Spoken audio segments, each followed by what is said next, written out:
Salut tout le monde, j'espère que vous allez bien les amis. On est parti pour une nouvelle vidéo, donc on est sur une période de vacances pour les joueurs qui vont bientôt revenir à l'entraînement. Ça sera dans 48 heures, jeudi, la reprise de l'entraînement avant d'entamer donc la seconde partie de saison. On a quelques informations aujourd'hui, quelques informations mercato, quelques informations retour en ce qui concerne les blessés et puis quelques déclats aussi assez sympas. On regarde la une du quotidien Marca. Alors ça c'était la une de dimanche. Marca qui consacrait sa une à Hendrik avec cette phrase de Hendrik, cette phrase d'accroche: El delantero perfecto es Benzema. L'attaquant parfait, c'est Benzema. Il nous dit avec toutes les qualités qu'il a, c'est l'attaquant parfait, même si à l'heure actuelle il joue du côté de l'Arabie Saoudite. Il a joué pour le Real Madrid pendant de nombreuses années.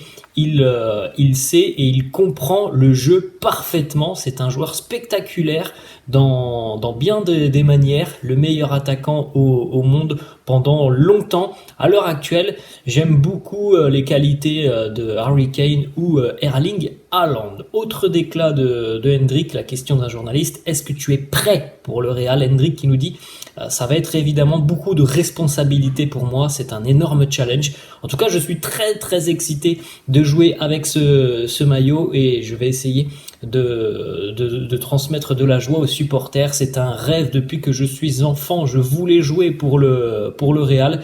Je sais qu'il y a évidemment beaucoup de défis qui m'attendent.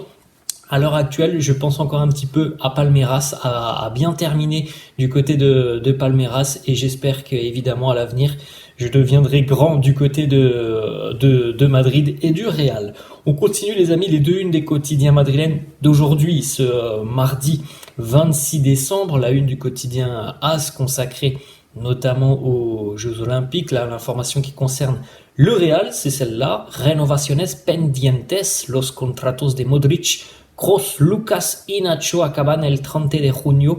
Donc à l'heure actuelle, du côté du Real, et comme depuis quelques années maintenant, on peut se poser des questions sur l'avenir de certains joueurs comme Modric, Kroos, Lucas Vazquez ou encore Nacho. Il sera évidemment question de prolongation de contrat ou non, peut-être, on ne sait pas, sur la seconde partie de saison. La une du quotidien Marca consacrée au Retafe de José Bordalas, qui fait une très très belle année. Retafe qui marque beaucoup, c'est assez rare parce que c'est une équipe réputée très très défensive, Retafe, depuis qu'ils sont remontés en Liga, et cette année il marque énormément grâce à José Bordalas. En ce qui concerne le Real, eh bien c'est en bas, petit encart aussi cette fois-ci sur la prolongation de contrat de Toni Kroos. On continue les amis et on regarde le classement de l'année 2023, donc sur l'intégralité de l'année 2023, le classement de la Liga avec le Barça qui est en tête, 88 points, devant l'Atlético aussi 88.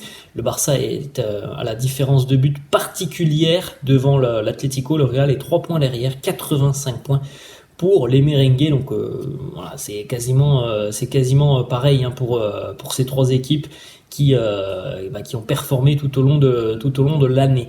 Une petite stat du quotidien Opta et du spécialiste des statistiques Opta qui annonce que le Real a 86% de chances de remporter la Liga cette saison. Évidemment, la première partie de saison est plus que réussie et je pense que du côté d'Opta, ce que fait, on n'envisage peut-être pas que Gérone soit aussi régulier sur la seconde partie de saison. De toute façon, il y a plus de chances que le Real soit régulier que Gérone. On n'est pas non plus sur les mêmes standings entre le Real et Gérone. Maintenant, c'est la seconde partie de saison, c'est l'avenir qui nous le dira. En tout cas, oui, à l'heure actuelle, en ce début d'année 2024 qui se profile, le Real est évidemment très très bien placé et est en pleine course pour aller, pourquoi pas, chercher le titre de champion d'Espagne. On continue, on a quelques déclarations, l'année touche à sa fin. Nacho, notamment, un homme important du vestiaire, qui nous dit l'année 2024 se profile et les défis qui arrivent sont passionnants. Nous savons que vous serez toujours là, à nos côtés. Au nom de l'effectif, merci pour votre passion, joyeux Noël et le meilleur, on l'espère, pour l'année 2024. Florentino qui nous dit: nous avons vécu ensemble de nombreuses joies qui sont désormais éternelles et qui continueront à être notre grand défi pour cette année 2024. Joyeux Noël et que la nouvelle année nous apporte santé, paix, travail, bonheur et solidarité pour tous. On continue le message de Carlo qui nous dit: ce sont des fêtes pour rêver et vos rêves sont les mêmes que les miens, que ceux de toute l'équipe d'ailleurs. Toujours ensemble, toujours jusqu'au bout. Joyeux Noël. Bonne année 2024. On continue avec deux petites informations mercato, premièrement, qui concernent notamment le carton rouge de Nacho et les problèmes défensifs du Real. Visiblement, dans les bureaux du Real, on n'est pas très satisfait du duo Nacho-Rudiger. C'est l'une des raisons principales d'ailleurs qui pousse le Real à aller chercher une alternative sur le marché des transferts. Du côté du quotidien AS, on annonce maintenant qu'il est quasiment certain que le Real va aller chercher quelqu'un sur le mercato. En plus de ça, le carton rouge de Nacho le week-end dernier, jeudi dernier face au Deportivo Alavés a encore renforcé cette idée, puisque Nacho va manquer encore quelques matchs, donc il y a une grande chance que le Real aille sur le mercato pour chercher un défenseur central. On a une petite information qui concerne le retour potentiel d'Eduardo Camavinga. C'est Marca qui annonce que Cama devrait être de retour. Donc d'ici quelques jours maintenant, il sera vraisemblablement disponible pour le premier match de l'année 2024. Ça sera face à Majorque et on attend aussi et on espère d'ailleurs les retours à peu près sur les mêmes moments de Carvajal notamment et Vinicius. Deux petites informations mercato. Marca qui annonce que le Real a toujours cette option d'achat de retour en ce qui concerne Miguel Gutiérrez. 8 millions d'euros en 2024, à l'été 2024, ou alors 10 millions en 2025.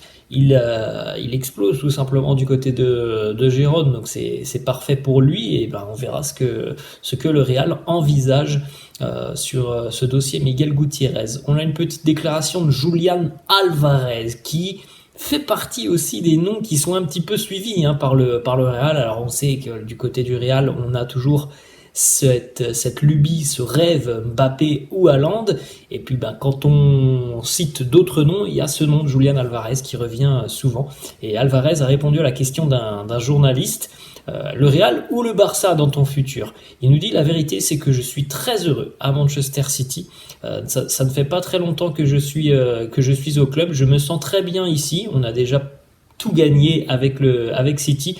Maintenant, notre objectif, c'est encore une fois de tout gagner sur la seconde partie de saison. Donc voilà, il n'a pas répondu, mais ça serait quand même très surprenant de voir Julián Álvarez quitter City, parce que oui, c'est un transfert tout frais.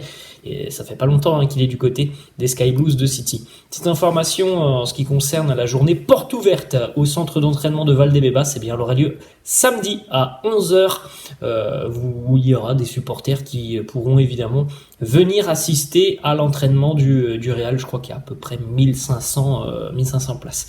On termine avec deux petites photos de Jude Bellingham qui est rentré en Angleterre évidemment pour passer les fêtes auprès de sa famille. Et vous le savez, en Angleterre, on joue pendant la période des fêtes, et notamment ce week-end, son frère Jobé a joué avec Sunderland. Bon, ça s'est pas très bien passé pour Jobé, mais en tout cas, Jude, il était dans les tribunes du Stadium of Light du côté de Sunderland. Sunderland a été battu 3-0 par Coventry. Et il me semble que Sunderland doit rejouer aussi cet après-midi. Voilà les amis, la fin de cette vidéo, j'espère que ça vous a plu. N'hésitez pas comme d'hab à lâcher un petit pouce bleu. N'hésitez pas non plus à vous abonner à la chaîne, je vous laisse et je vous dis à la prochaine. Ciao.